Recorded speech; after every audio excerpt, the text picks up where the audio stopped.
Mesdames, Messieurs, merci de nous être fidèles. Bienvenue à cette rubrique Actualité du jour, ce moment d'échange entre journalistes de Kivu Morning Post et vous, chers internautes. Nous allons parler de la situation sécuritaire dans la ville de Goma. Tous les jours, c'est un mort, des réactions de part et d'autre. Ronéline Tibonera, bonjour et bienvenue. Bonjour Blaise Bassabossé, bonjour à tous les téléspectateurs de Kivu Morning Post et surtout au week-end.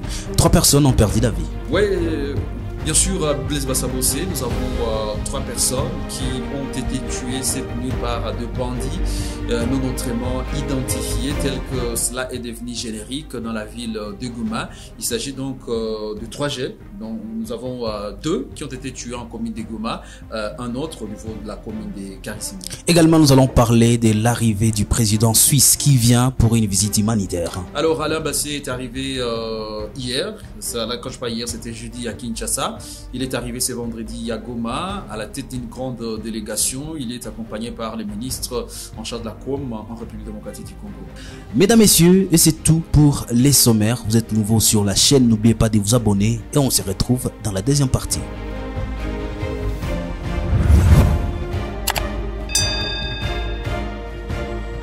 On en parle toujours, cet événement qui fait couler d'encre et des salives.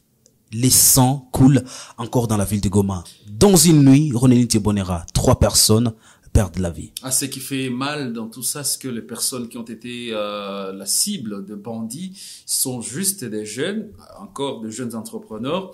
Nous avons un monsieur qui était spécialisé dans la vente des produits divers au niveau du quartier Keshero, dans la partie ouest, qui a été tué par des hors-la-loi. Nous avons également vers Carmel, là on est sur... on est dans le quartier Katindo. On a également un autre jeune qui a été tué. Nous faisons un nappe vers les quartiers Virunga. Là, nous sommes en commune de Karissimbi. Il y a également un revendeur de crédits téléphoniques qui a été assassiné par des hommes en uniforme qui s'apparentent, soi-disant, au service de sécurité. Et c'est une situation qui inquiète parce que si on se réfère aux statistiques qui ont été livrées par la société civile, depuis le début de l'année 2023, c'est en tout 15 personnes qui ont été tuées dans des circonstances mystérieuses à Goma. On se demande qui sont derrière ces assassinats. Difficile de trouver une réponse à cela.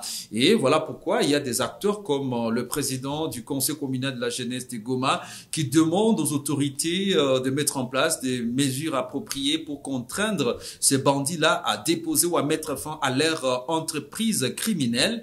Nous avons la société civile qui va au-delà pour parler de cette démission des autorités de l'état des sièges parce que 2 ans après, on a comme impression que les choses continuent à aller de mal en pis et pour Marongavo, c'est une situation insupportable et qu'il est grand temps que les autorités de Kinshasa changent ces animateurs et que l'on retrouve peut-être de nouveaux animateurs et au besoin à la population de penser comment se sécuriser parce que l'on a comme impression que les autorités ont échoué. Parlons de cette opportunité, de ce que demande la société civile, exiger la démission des autorités de l'état des sièges aujourd'hui et appeler la population à prendre en charge. Est-ce qu'opportun?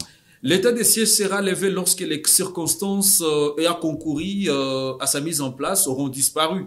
C'était ça les paroles du chef de l'État. Donc la demande, elle est bonne, elle est belle, pas quand elle vient de la société civile, mais croire aujourd'hui que le président de la République est sur le point de décider à ce que l'on mette fin à cette décision ou à ces stratégies appliquées depuis 2 ans, ça serait utopique parce que pour lui, mettre fin à l'état des sièges, c'est un échec. Parce que la population pensait qu'en établissant, en décrétant l'état des sièges ou en mettant en place l'état des sièges, c'était une solution à tout. Surtout cette crise sécuritaire. Mais c'est à quoi on s'attendait. Et de loin, une réalité. Si on voit tout ce qui se passe dans le massif, les Rutshuru et la ville de Goma. Le chef-lieu de la province du Nord Kivu a accueilli le président suisse venu pour une visite humanitaire. Il faut dire que c'est la seconde étape de cette tournée du président helvétique dans la partie, dans la République démocratique du Congo et une première étape pour la ville de Goma où on a un aéroport international.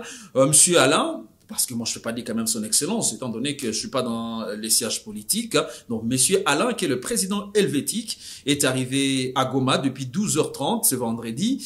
Il va se diriger à Bukavu. Il aura plusieurs rencontres. Vous savez que la Suisse est présente en République démocratique du Congo, surtout dans la partie Est, avec beaucoup d'initiatives, beaucoup d'organisations qui sont soutenues par la Suisse. Et donc, c'est dans les cadres de cette coopération, politique, diplomatique, je pense même organisationnelle, que le président est là. Et nous espérons que beaucoup de choses sont à attendre de cette tournée du président suisse.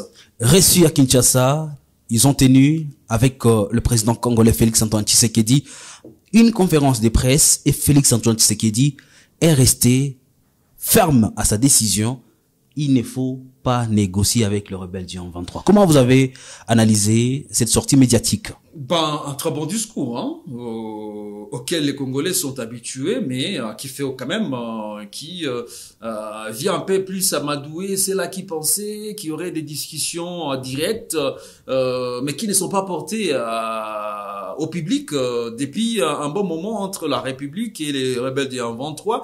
Donc pour le président Félix Tshisekedi, c'était une tribune qui lui était offerte pour carrément fixer la population congolaise sur l'avancement des discussions, parce que vous savez, la question du M23 est non plus une question congolaise, mais c'est devenu une question régionale avec l'implication de chefs d'État de la région, et surtout cette arrivée sur le sol congolais de forces régionales, de l'EAC.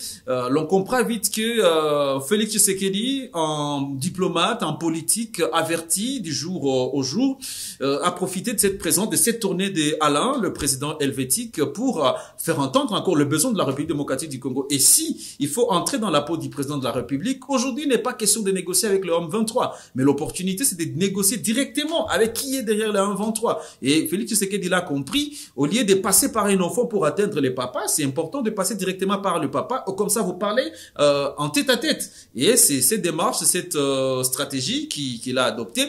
Espérons que cette stratégie va finir par donner de fruits, par nous faire des résultats, parce que avec tout ce que nous avons comme les dernières informations de la société civile de Nyiragongo, le M23 continue à être présent dans le groupement Bumba, s'il faut vraiment en parler. Et la société civile exige qu'il y ait des explications assez claires. Des explications par rapport à cela, parce que lorsque les forces de l'EAC sont arrivées à Kibumba, c'était annoncé que le M23 devait se retirer de la zone. Mais aujourd'hui, il y a une certaine cohabitation entre les rebelles du M23, leur administration qui était déjà implantée depuis l'occupation de ces zones, et les militaires de l'EAC. Donc, si le président de la République a dit cela, je crois que c'est d'abord une opportunité, parce que la Suisse va occuper d'ici là la présidence tournante mensuelle du Conseil de sécurité des Nations Unies. Peut-être que ça sera une opportunité pour le président de faire une pression sur ses homologues, sur les pays qui ont une certaine influence sur le plan planétaire. C'est un week-end aujourd'hui, Ronelin Tibonera. On va mettre fin à cette rubrique actualité du jour par ici. Merci d'avoir été avec nous. Merci également à vous. Merci à tous les téléspectateurs. Avec plaisir. On le retrouve lundi dans un nouveau numéro.